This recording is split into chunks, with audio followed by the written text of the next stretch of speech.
দেখছেন এক ফোনে বাংলা, আপনাদের সঙ্গে রয়েছে আমি জুনেলা। জঙ্গি যোগের অভিযোগে ফের গ্রেপ্তার ছাত্র। বাংলাদেশের নিষিদ্ধ জঙ্গি সংগঠনের সঙ্গে যোগ থাকার সন্দেহ, শাহাদাত গোষ্ঠীর সঙ্গে যুক্ত থাকার অভিযোগ। হাওড়া স্টেশন থেকে গ্রেপ্তার হারিজ শেখ। কম্পিউটার সায়েন্সের তৃতীয় বর্ষের ছাত্র এই হারিজ শেখ। জঙ্গি লিঙ্কম্যান সন্দেহে গ্রেপ্তার করে এসটিএফ। রবিবার কাকসায় জঙ্গি যোগের অভিযোগে গ্রেপ্তার হাবিবুলকে জেরা করে হদিশ হারিজ শেখের। আর হারিজের 14 দিনের পুলিশ হেফাজতে নির্দেশ দুর্গাপুর মহকুমা আদালতের।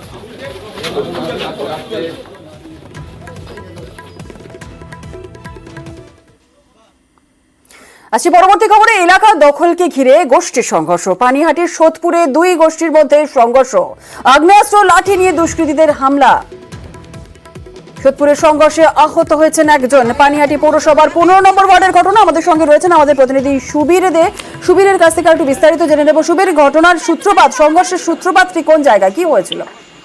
দেখো, গতকাল বিকেলবেলা প্রথমে গন্ডগোল হয় দুই গোষ্ঠীর মধ্যে, তারপরে এলাকা দখলকে কেন্দ্র করে এলাকা কার দখলে থাকবে এই নিয়ে কিন্তু রাত্রিবেলা অর্থাৎ গভীর রাতে কিন্তু দুষ্কৃতীরা তারা এক গোষ্ঠীর লোক তারা কিন্তু প্রায় 25 থেকে 30 জন দলবল নিয়ে আসে এবং তাদের প্রত্যেকের হাতে আগ্নেয়াস্ত্র ছিল, বোম ছিল, লাঠি থেকে শুরু করে বিভিন্ন রকম অস্ত্র ছিল এবং তারা কিন্তু এলাকায় ঢোকে, শতদলপল্লী এলাকায় ঢোকে এবং ঢুকে কিন্তু মহিলারা বাধা দিতে গেলে মহিলাদের উপর চড়াও হয়।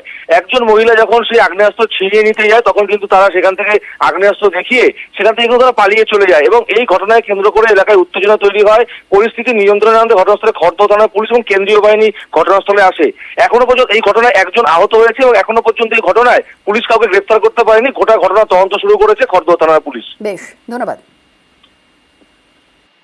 বাচ্চা বিকেল বেলার দিকে মারামারি করেছে, বাচ্চা টোন কেটেছে নাকি, বন্দুক, লাঠি, উইকেট সামনে এসে তারপরে হাতাহাতি হয়েছে। ওরা যখন বাচ্চাটাকে মারতে হয়েছে তখন আমরা ঠেকাতে গেছি, আমরা সবাই মিলে মারামারি করেছি। আমার বলছে রাত্রে এসে বোম দিয়ে উড়িয়ে দেবো বাড়ি। 20 থেকে 25 জন মোটা বাঁশ, লাঠি, উইকেট, ব্যাট এগুলো নিয়ে এসেছিল। আমাদের বলেছিল আমাদের মারবে, বন্দুক নিয়ে এসেছিল, বোম বার করেছিল। আমরা আতঙ্কিত। বাচ্চারা ঝগড়া করেছে, তার মধ্যে এসে আবার ওই ঝামেলা এসে একবার ঝামেলাটা আমরা মিটিয়ে দিয়েছি। আবার ফের ওরা চলে যাওয়ার পরে আবার ফেরেছে, রাত্রে ঝামেলাটা করেছে।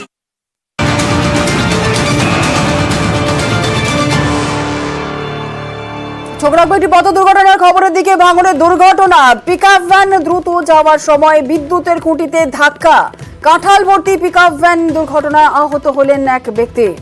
ভাঙড়ের দুর্ঘটনায় পিকআপ ভ্যান দ্রুত যাওয়ার সময় বিদ্যুতের খুঁটিতে ধাক্কা। এই দুর্ঘটনায় আহত হয়েছেন একজন।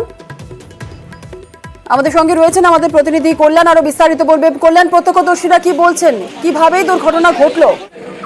একেবারেই জুনেলা জানিয়ে রাখি, প্রত্যক্ষদর্শীদের পাশাপাশি ওই যে পিকআপ ভ্যানের চালক তার কিন্তু দাবি মুর্শিদাবাদ থেকে আসছিলেন, মুর্শিদাবাদ থেকে গাড়িটি যখন ঘটকপুকুর বাজারে আসছিলেন সেই সময় ভোর রাতের দিকে কাঁঠালিয়া এলাকা অর্থাৎ উত্তর কাশীপুর থানার কাঁঠালিয়া এলাকায় সেখানে পুলিশ কর্মীরা ডিউটি করছিল। সেই সময় ওই পিকআপ ভ্যানটিকে দাঁড় করা এবং পিকআপ ভ্যানটিকে দাঁড় করিয়ে তার জন্য 100 টাকা তোলাবাজি নেওয়ার জন্য তারা চায়, কিন্তু ওই পিকআপ ভ্যানের চালক তিনি 100 টাকা দিতে রাজি হননি। তিনি 20 টাকা দিতে রাজি হয়েছিলেন পুলিশ কর্মীদের, কিন্তু 20 টাকা না নেওয়ায় ওই পিকআপ ভ্যানটি দ্রুত গতিতে পুলিশের চোখে ধুলো দিয়ে কার্যত সেখান থেকে পালিয়ে আসছিলেন। সেই সময় কিন্তু ওই পিকআপ ভ্যানটি তাড়া করে, ওই পিকআপ ভ্যানটিকে তাড়া করে পুলিশ কর্মীরা এবং উত্তর কাশীপুর থানার যে বর্ডার অর্থাৎ ভাঙড়ের যে ব্রিজ পার হয়ে যখন ভাঙড় থানার মধ্যে ঢোকে এবং বেশ কিছুটা সেখান থেকে আরো যখন 4-5 কিলোমিটার কার্যত তাদেরকে তাড়া করে নিয়ে যাওয়া হয় এবং রাস্তার ঘটকপুকুরের ঠিক আগে বাগানাইট বলে একটি জায়গা রয়েছে, সেখানেই রাস্তার পাশে থাকা একটি বিদ্যুতের খুঁটিতে কিন্তু নিয়ন্ত্রণ হারিয়ে ধাক্কা মারে ওই গাড়িটি। তারপরে ওই পিকআপ ভ্যান, পুলিশের যে পিকআপ ভ্যানটি ছিল, পুলিশের যে ভ্যানটি ছিল সেই ভ্যানটি পালিয়ে যায় বলে অভিযোগ। আর এই নিয়ে ক্ষোভের সৃষ্টি হয়েছে এলাকায়। ধন্যবাদ।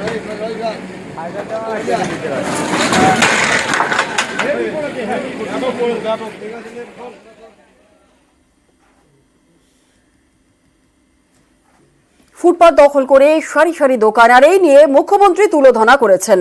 তারপরেই পথে পুলিশ। গড়িয়াহাট, হাতিবাগান, সল্টলেক সহ একাধিক জায়গায় চালানো হলো অভিযান। আইন ভাঙায় গড়িয়াহাটে গ্রেপ্তার হয়েছেন 35 জন, রাজারহাটে আটক 5। গড়িয়াহাটে আপনারা স্টল দিয়েছেন, ভালো কথা, কিন্তু স্টলের পেছনটা আবার কিন্তু তিপ্পল লাগিয়েছে কালো লাল। সেই জন্য এমন কিছু সিস্টেম করতে হবে যাতে ওটা দেখতে ভালো লাগে। ফুটপাত জুড়ে দোকান, এই জবরদখল নিয়ে সোমবার কড়া মুখ্যমন্ত্রী। পরদিনই পথে পুলিশ। গড়িয়াহাটে চলল অভিযান। এখানে দোকানের সঙ্গে ছাউনি হিসেবে রয়েছে প্লাস্টিক এবং ত্রিপল, সেগুলি সরিয়ে ফেলার নির্দেশ দেয় পুলিশ। ফুটপাত থেকে বেশ কয়েকটি দোকান তুলে দেওয়া হয়। আইন ভাঙায় বেশ কয়েকজনকে গ্রেপ্তারও করে পুলিশ। আমাদের পিছনে কেউ না, আমাদের করে খেতে পুলিশ আপনাদের কিছু বলে না? না, পুলিশ বলে তো আমরা সরিয়ে দিই কি করে, আজকে মাল এসছে বলে রেখেছি, আবার তুলে দিচ্ছি সঙ্গে সঙ্গে। কাউকে টাকা পয়সা দিতে হয়? না, টাকা পয়সার কোনো ব্যাপার নেই। আমি তো বলেছি যে হকাররা আছে তারা আমাদের ভাই বোন, এর থেকে বেশি যেন আর না বাড়ে। হাতিবাগানটা কখনো তাকিয়ে দেখছেন কি অবস্থা? উত্তর কলকাতার হাতিবাগান, মঙ্গলবার এখানে অভিযানে নামে পুলিশ। দোকানদারদের সতর্ক করা হয়। ফুটপাতে রাখা দোকানে জিনিসপত্র সরানোর নির্দেশ দেয় পুলিশ। করে খেতে দিলেই হবে, ব্যাস, আর কিছু না। সবাই যদি লেভেলে লাগায় তাহলে তো কোনো প্রবলেম হবে না। না, সবাই বাড়াচ্ছে, এবার দেখুন একজনের জন্য তো দুজন বাড়াচ্ছে না, এটাই হচ্ছে প্রবলেম। সল্লেক আমার লজ্জা লাগছে। রাজারহাটেও শুরু হয়েছে এনক্রোচমেন্ট। সল্লেকেও ইচ্ছা মতো সুজিত বোস লোক বসাচ্ছে কম্পিটিশন করে। কেন কেন বাইরের লোক বসবে? এআরডি অফিসের অপোজিটে ছবি দেখালে নিজেরাই লজ্জা পাবেন। এর জন্য কত দিতে হয়েছে?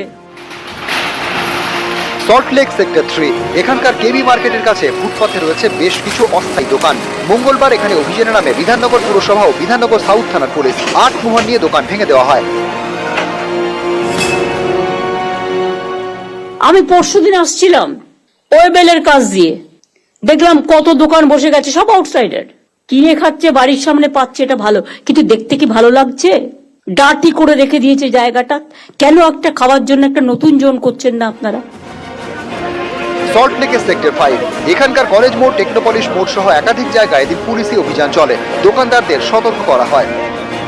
দোকান তুলে কোথায় যাবে? এখন সবাই মিলে একটা আলোচনা হবে, এত দোকানদার আমরা তো চলে যাবো না, কিছু একটা তো আমাদের ব্যবস্থা হবেই। দিদি যদি বকেও সেটা আমার কাছে আশীর্বাদ, সেটা আমার কাছে শিক্ষা, সেটাকে রেকটিফাই আমি করব।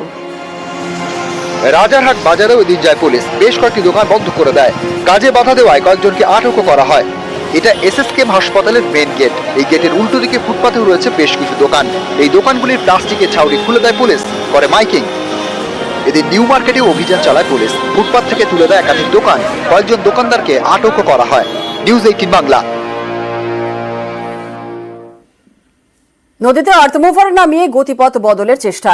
জঙ্গলের দিকে ঘুরিয়ে দেওয়া হচ্ছিল ডায়নার গতিপথ। আর খবর পেয়ে আসরে জলপাইগুড়ি বন দফতর। চেনা পথে বইছে ডায়না।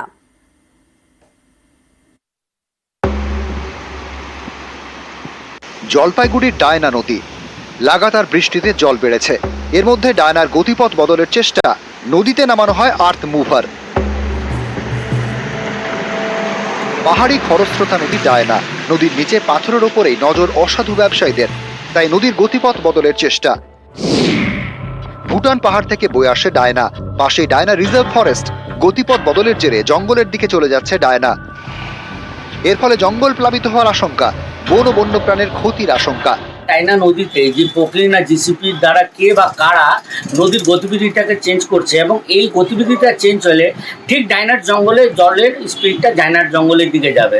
সেখানে একটা ক্ষতি হতে পারে, সেখানে বন্যপ্রাণীদেরও ক্ষতি হতে পারে, বা গ্রামে জল ঢুকে যেতে পারে, জঙ্গলে ঢুকে যেতে পারে। ডুয়ার্সের বিভিন্ন এলাকায় নদী থেকে বালি পাথর তোলার অভিযোগ উঠেছে। নদীর গতিপথ বদলের জেরে বিভিন্ন সময়ে বিপত্তিও হয়েছে।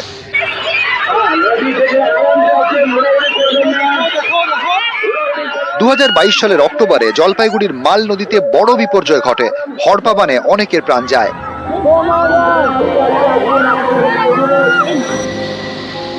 তারপরেও ডুয়ার্সে হুঁশ ফেরেনি। এবার ডায়নার গতিপথ বদলের চেষ্টা। ভরা বর্ষায় নদীতে নামানো হয় আর্থ মুভার। খবর পেয়ে আশ্রয় নামে বন দপ্তর। বন্ধ করা হয় নদীর গতিপথ পরিবর্তনের কাজ। বৃষ্টির জন্য ডায়নাতে জল বাড়ছে। আমাদের এখানে যে জঙ্গল আছে, জঙ্গল সাইডে আমাদের একদম নদী থেকে খুব বেশি এনভায়রনমেন্ট নাই। ওটা যে কোনো সময় জল ঢুকে যায় নদীতে। ওটা কোনো একটা বিচ্ছিন্ন ঘটনা হয়েছিল, আপনারা যেটা বলছেন ওটা বিচ্ছিন্ন ঘটনা, যে কেউ একজন পাশে একটা শ্মশান আছে, হয়তো ওখানে কোনো কারণে সুবিধার করছিল। ওটাকে আমি অলরেডি ওটা পাঠিয়ে দিয়ে ওটা বন্ধ হয়ে গেছে, উঠেও গেছে, ওখান থেকে চলে গেছে। জলপাইগুড়ি থেকে রকি চৌধুরী, নিউজ 18 বাংলা।